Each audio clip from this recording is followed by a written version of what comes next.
Day, fresher air with us for most of us. Temperatures back close to normal. Sunny spells and a few showers moving in across western areas. And the weekend, a lot of bright weather, quite a bit of cloud, some sunny spells and temperatures back to normal, which means more comfortable night's sleep ahead.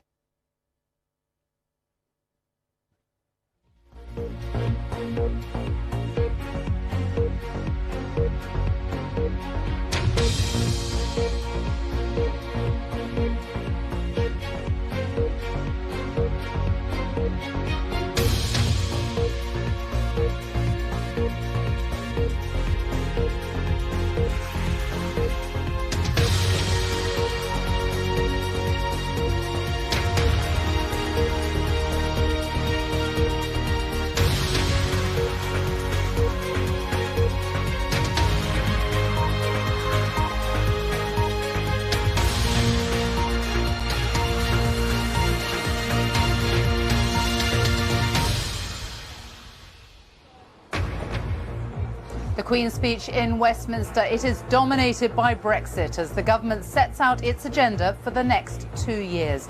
It was a scaled-back state opening. The Queen arrived by car rather than carriage for the first time since 1974 to deliver the Queen's speech. My ministers are committed to working with Parliament, the devolved administrations, business and others to build the widest possible consensus on the country's future outside the European Union. 27 bills have been announced. 8 concern Brexit, among the others proposals on terror legislation and domestic violence. Prince Charles accompanied the Queen after the Duke of Edinburgh was admitted to hospital last night for precautionary treatment. Very little pomp and ceremony because of the timing of the state opening, squeezed in before the Queen's engagement at Royal Ascot. Yeah, get your skates on. First race is 2:30. Not mentioned in the Queen's speech, Conservative manifesto pledges on social care and grammar schools, and no mention of Donald Trump's planned state visit. And the other main stories this lunchtime. It could be a record-breaking midsummer's day, with temperatures in parts of the UK expected to hit a 40-year high. And triple Oscar winner Sir Daniel Day-Lewis announces he's retiring from acting after a glittering career. Coming up in the sport later in the hour on BBC News, after 6 games on tour, some tough choices for Warren Gatland. He's going to name his Lions 15 to face the All Blacks later today.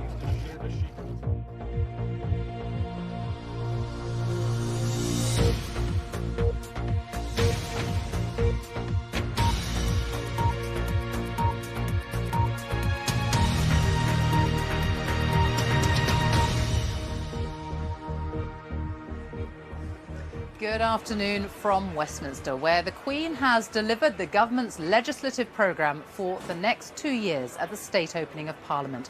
The Queen's speech was dominated by Brexit, with a host of proposed new laws designed to pave the way for a smooth and orderly exit from the European Union.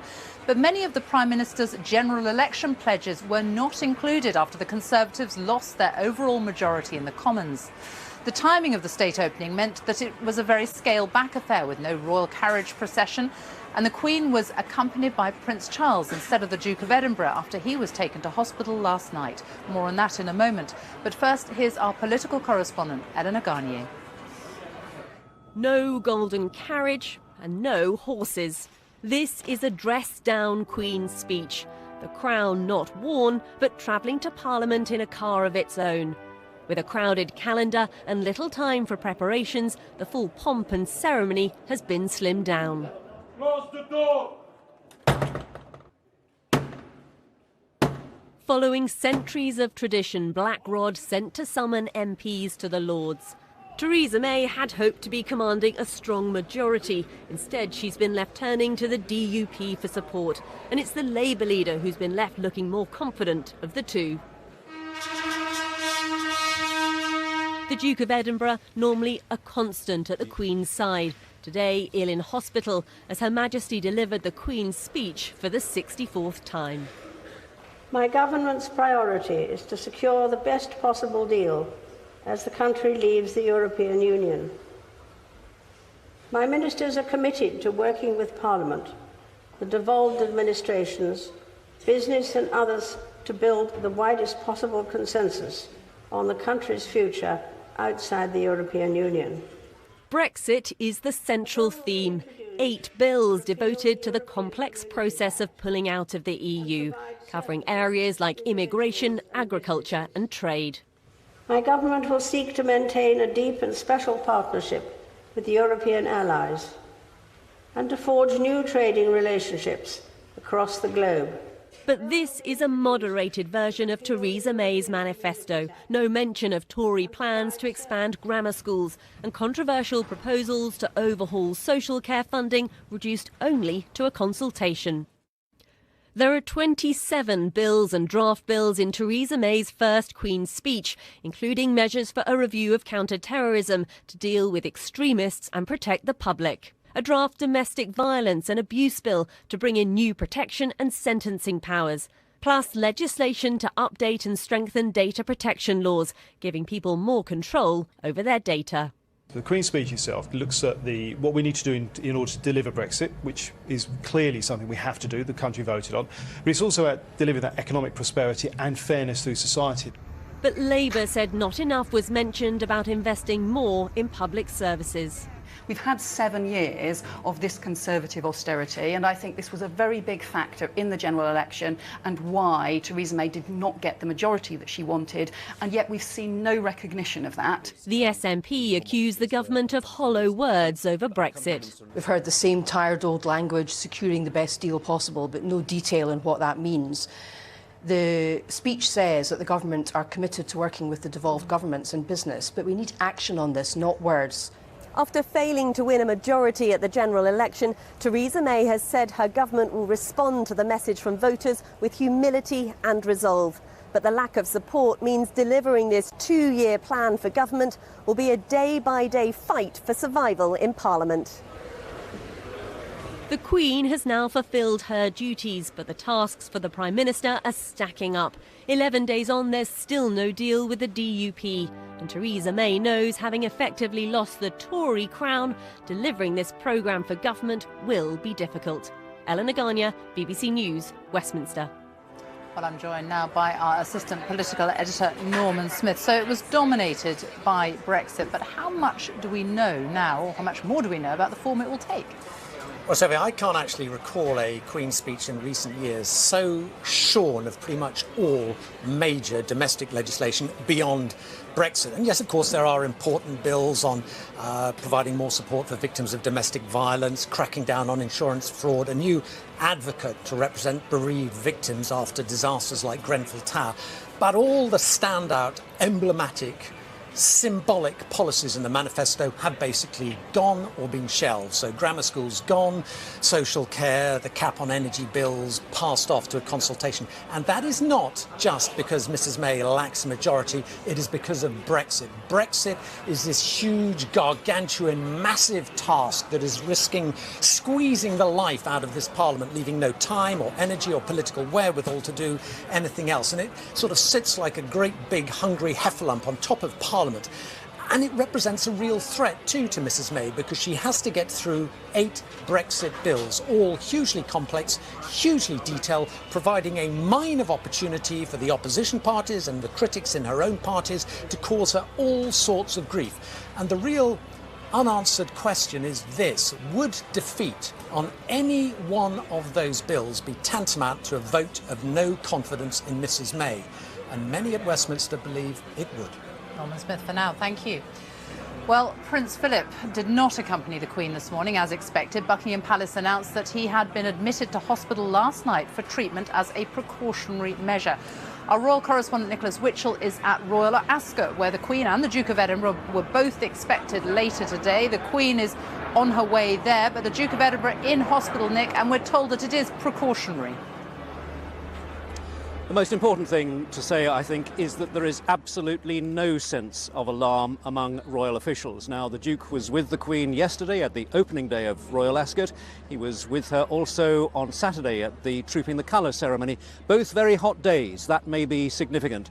He was taken by road last night from Windsor Castle to the King Edward VII Hospital in London for what officials are describing is a precautionary measure for treatment to an infection arising from a precautionary measure for treatment to an infection arising from a pre-existing condition, they say. Now, 5 years ago, he was twice admitted to hospital for a bladder infection. The following year, 2013, he had exploratory surgery on his abdomen. He made a good recovery from that, and his health in the last few years has been good. However, he is 96. However, according to officials, he is in good spirits in hospital. He's been up and about, disappointed at not being able to accompany the Queen to the state opening of Parliament, or indeed to be at Royal Ascot this afternoon. However, the Queen will be here in less than an hour for the carriage ride down the course, and I think the fact that she is continuing with her programme unchanged sends the strongest possible signal that there is no cause for undue concern. Nick Witchell at Ascot, thank you. So the Queen's speech this morning dominated by Brexit, but the Queen also announced a review of the government's counter-terror strategy following the recent attacks in Manchester and in London. It comes as Britain's most senior counter-terror officer delivered a stark warning to ministers over the impact on the police force as they attempt to contain the unprecedented threat. Our correspondent Johnny Diamond reports. Behind the soldiers in their crisp dress uniforms, shirt-sleeved armed police stand guard.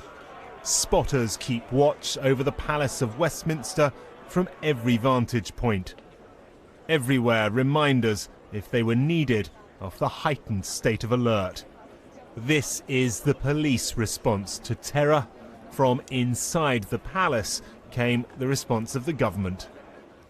In the light of the terrorist attacks in Manchester and London, my government's counter-terrorism strategy will be reviewed to ensure that the police and security services have all the powers they need, and that the length of custodial sentences for terrorism-related offences are sufficient to keep the population safe.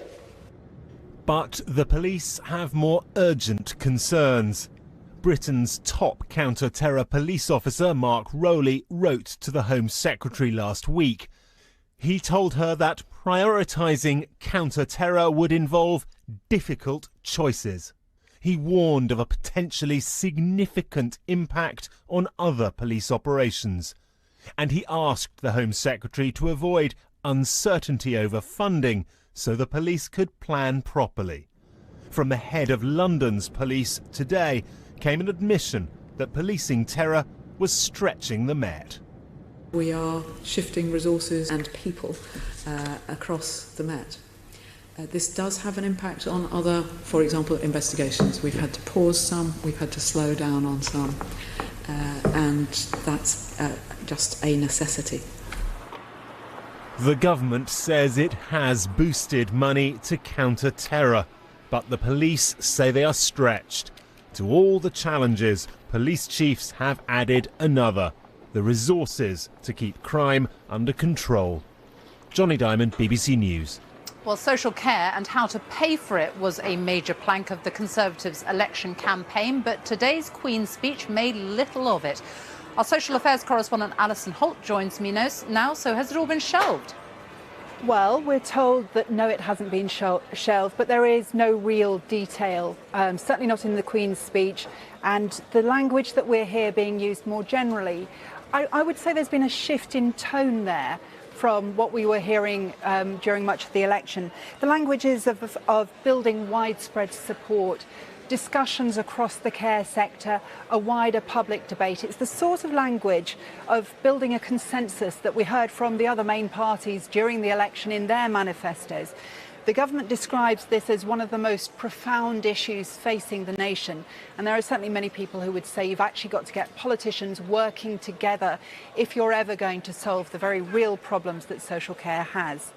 There is no direct mention of a cap on care costs, of the higher care costs, and this was the issue that proved so toxic for the Tories when it wasn't mentioned in the manifesto.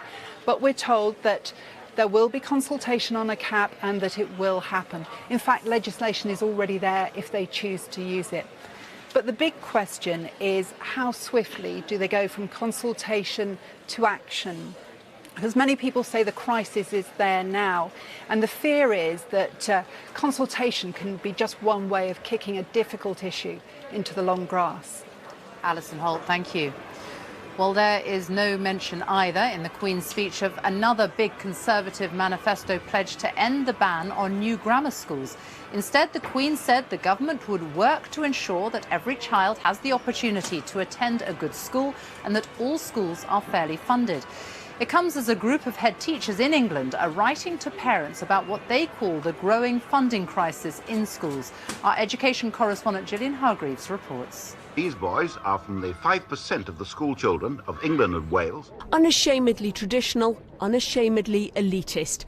Grammar schools may have provided a rigorous academic education for the most able children, but selection at the age of 11 divided opinion, with many saying it was unfair to those children who didn't get in. Which is why, 20 years ago, Labour stopped more being built. What do you think is going to happen? But then Theresa May became Prime Minister, and she promised a new generation of these types of schools, saying grammars would be a way of helping the poorest children improve their life chances. But that was before a general election that left the Conservatives weakened. I think grammar schools have been controversial in the Conservative Party as well as in the other parties. So Theresa May would have needed a healthy Tory majority in the House of Commons to push this policy through. The fact is she's lost her majority and therefore lost the opportunity to take this policy forward.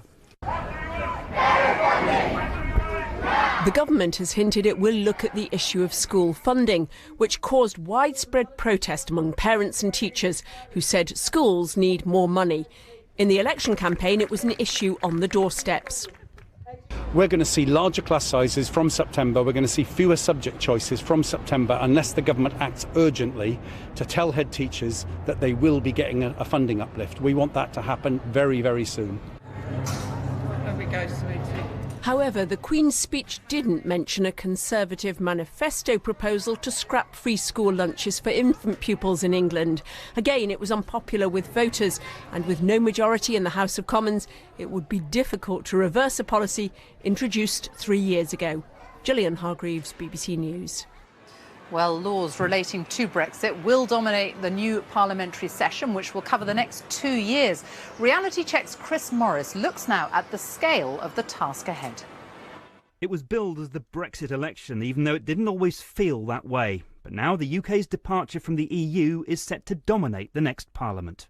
Inevitably, the Queen's speech, the biggest chunk is of bills relating to Brexit. That's the overwhelming issue facing the government and parliament over the next 2 years. And as the government embarks on the most daunting set of negotiations this country has faced in decades, so too this new parliament, with no strong governing majority, will have to deal with an unprecedented legislative challenge. The main piece of legislation has been named by the government as the Great Repeal Bill, and yes, it will repeal the European Communities Act and take us out of the EU.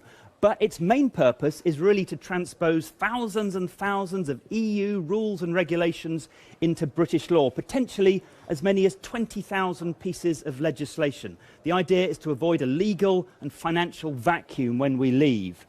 You're also going to be hearing quite a bit about this guy, Henry VIII. A Henry VIII clause allows the government to repeal or amend primary legislation without further parliamentary scrutiny. You can sneak it through when no one's looking. And in the Brexit process, that could prove controversial.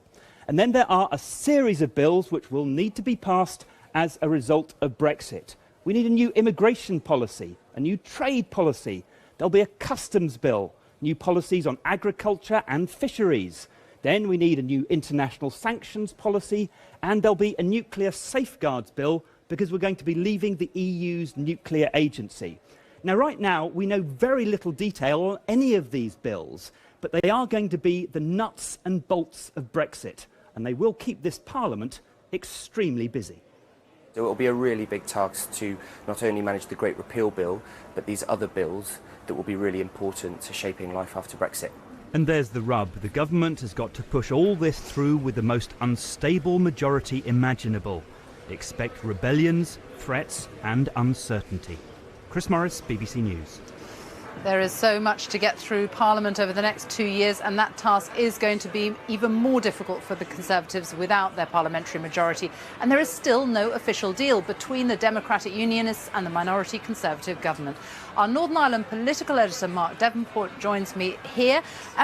When is a deal expected and what is holding it up? Well, there have been some speculation that we could have an announcement on a deal as soon as tomorrow morning. There is a DUP ruling executive meeting in Belfast tomorrow night, and the thought was maybe they were going to rubber stamp whatever had been announced already during the day.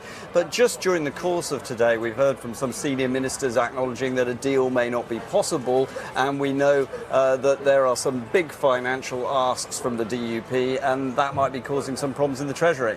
Asks like? Well, for instance, talk about £1 billion in extra health funding for Northern Ireland, £1 billion in extra infrastructure spending. Now, we don't know whether that's the precise ask, and we don't know quite what the government's response has been. But you can imagine that in relation to that and in relation to other DUP demands, which might be to do with lowering corporation tax locally or cutting air passenger duty, they've all got financial consequences, possible knock-on effects elsewhere in the UK. And the government, with its narrow majority, will know that it will come in for severe criticism if it's looking to buy the votes of the DUP.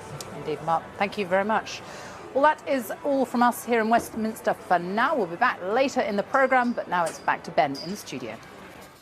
Thanks, Sophie. The time is just approaching 1:20. Our top story this lunchtime. The government has set out the range of measures it hopes to bring into law over the next 2 years, with Brexit at the top of the agenda. And still to come, Taxi for Travis, the chief executive of Uber, has resigned following months of turmoil at the company. Coming up in sport later on BBC News, England's cricketers are back in action later today. They're in Southampton, playing the first of 3 2020 matches against South Africa.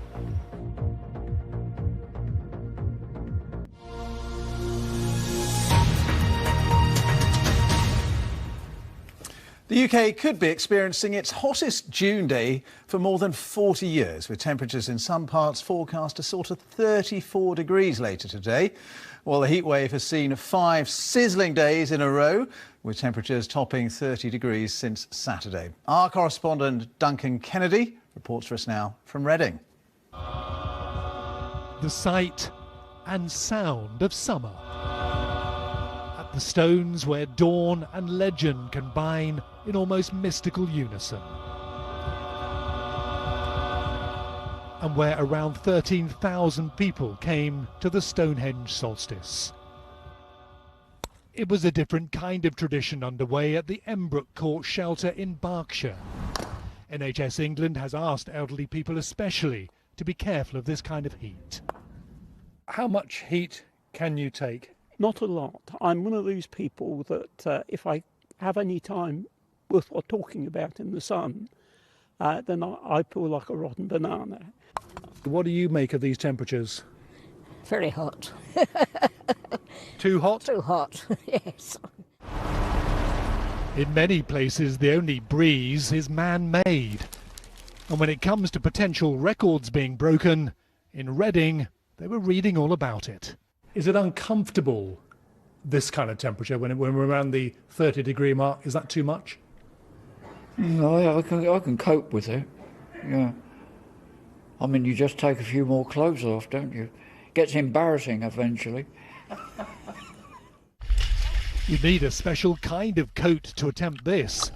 The official advice is be very careful of swimming in open water. But are we heading for a record-breaking June?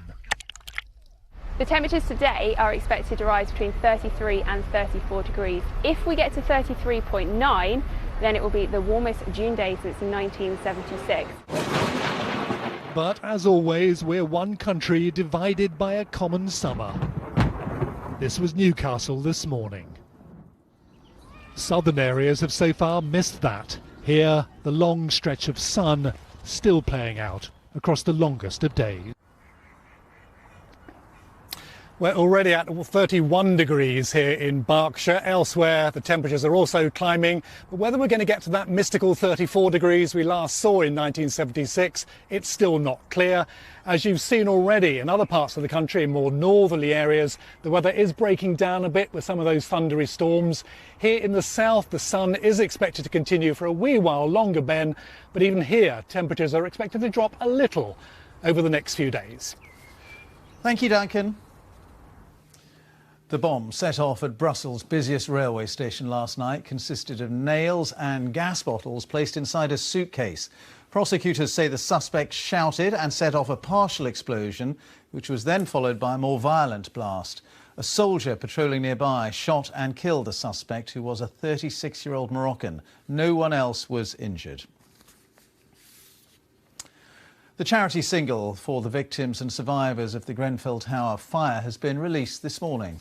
The founder of Uber, Travis Kalanick, has resigned as chief executive after mounting unrest about the company's business methods. Uber has persistently attracted controversy, including problems with regulators and protests by established taxi firms and drivers in the cities in which it operates. Rory Kathleen-Jones has this report. It's on a mission to change the way we see city transport. But around the world, Uber has clashed with regulators and taxi drivers wherever it's gone, and has seemed relaxed about that. But now its chief executive Travis Kalanick, who set the tone for the company's hard-charging culture, has resigned. When he visited London 3 years ago, I asked him about his company's reputation. Everywhere you go around the world, frankly, you're making enemies. Why do you think that is? It's not exactly true. What we've seen is opposition specifically from the taxi industry, taxi companies. But beyond the external clashes, it was the way Uber treated its own staff which finally did for the chief executive. Allegations of a culture where bullying and sexual harassment were tolerated appear to have convinced investors that change was needed. But that's taken some time. They have been in violation over and over and over again of state rules, country rules, people's trust, and nothing has happened to them. And I think part of the reason is because they were making money. So the investors were more driven by short-term returns than long-term considerations. Uber's ambitions are unlikely to become more modest. It's trying out self-driving cars on American roads. But having backed the company with huge sums, its investors now want clear evidence that it's heading in the right direction. Rory Kathleen-Jones, BBC News. The star of stage and screen, Sir Daniel Day-Lewis, has announced his retirement from acting. Sir Daniel turned 60 this year and is the only man to have won 3 Best Actor Oscars. He won his Academy Awards for My Left Foot, There Will Be Blood and Lincoln. Here's our arts correspondent, David Sillitoe. February the 1st, I intend to sign the 13th Amendment. Lincoln was textbook Daniel Day-Lewis, the actor almost disappearing into the character of the president. I am the President of the United States, clothed in immense power. And it achieved something that no one had ever done before, a 3rd Best Actor Oscar. I think Daniel Day-Lewis will be remembered as one of the best actors of all time. He's absolutely terrific. He invests himself in every role. He goes the extra mile, and you really see the results on screen. Ladies and gentlemen, if I say I'm an oil man, you will agree. I'm a family man. There Will Be Blood was another Oscar winner, but it appears his career is now over. A statement from his spokesman simply says he will no longer be working as an actor. There's no explanation, but it's long been clear he has doubts about fame, and that phrase, invests himself in every role, is shorthand for an actor who takes the process very seriously. In My Left Foot, fellow actors said he stayed in character, in the wheelchair, throughout the shoots. This is fresh meat. He learned butchery for Gangs of New York, but increasingly he seemed to prefer the time he spent not acting. And whether I like it or not, a public figure during certain periods like now. Then I disappear, it seems, to people from the outside. I seem to disappear. But of course, in my experience, I don't disappear. I'm just doing other things. There is one final film awaiting release, but after that, it's thank you and goodbye. David Sillitoe, BBC News. OK, that's it from me. Let's return now to Sophie at Westminster. Ben, thank you very much. Yes, welcome back to Westminster, where the Queen has delivered the government's legislative programme for the next 2 years. Brexit is at the top of the agenda. Our assistant political editor, Norman Smith, joins me again. Now, this is certainly not the Queen's speech that the Prime Minister would have been expecting, and what a task she has ahead now. Sophie, it's hugely difficult, not just for Mrs May, but maybe for all of us, because what this perhaps inevitable focus on Brexit means is so many of the pressing issues we face as a country, be it on the NHS or social care or the deficit, risk being squeezed, not getting the attention they deserve because of this remorseless focus on Brexit.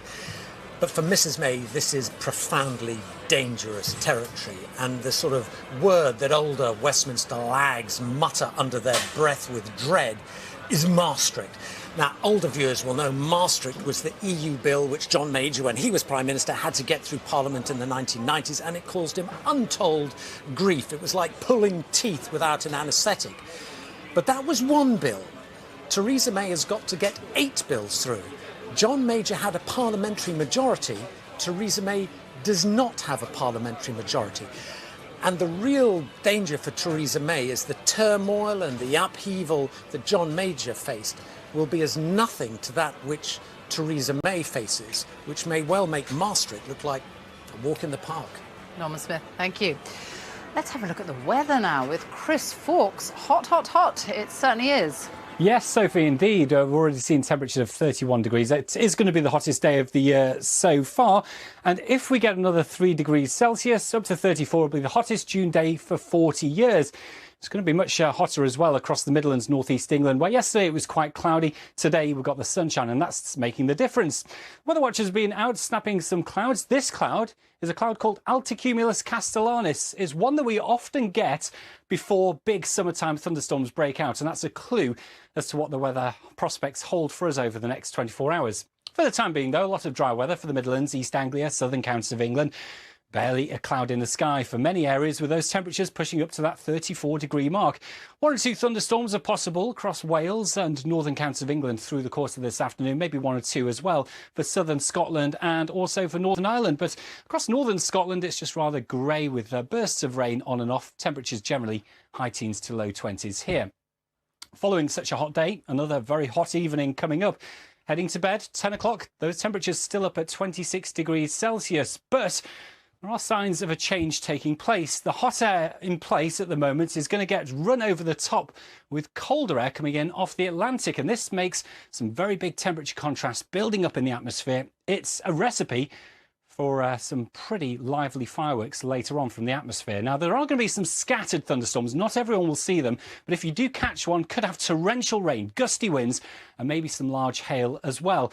The atmosphere is very chaotic, so where exactly these storms occur is still open to a bit of doubt, but across Wales, Midlands, Northern England, that's probably where we'll see the first batch of storms come through overnight, and then later the risk extends in across the Midlands into eastern parts of England through Thursday. By Thursday, though, those temperatures will be getting back closer to normal for many areas. However, it'll still be pretty warm and still fairly humid across parts of eastern England, up to 26 degrees in London, so we're still on the warm side. Here's Friday's picture. Bright skies for many of us, a few showers, particularly across northwestern areas, and those temperatures will continue to just fall away a little bit. So closer to average, which means more comfortable nights for getting some decent sleep. The weekend weather prospects, again, a lot of dry and bright weather with some sunny spells coming and going, and those temperatures pretty close to average for the time of year. So, yes, today is going to be the hottest day of the year so far, perhaps the hottest June day for 40 years, but the heat wave is going to end with a bang, with big thunderstorms on the way for some of us. And keep up to date on the temperatures through this afternoon on the BBC Twitter account, @BBC Weather. That's the weather from me, Sophie.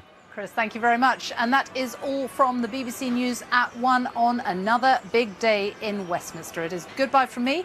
On BBC One, we now join the BBC's news teams where you are. Have a very nice afternoon. Bye-bye.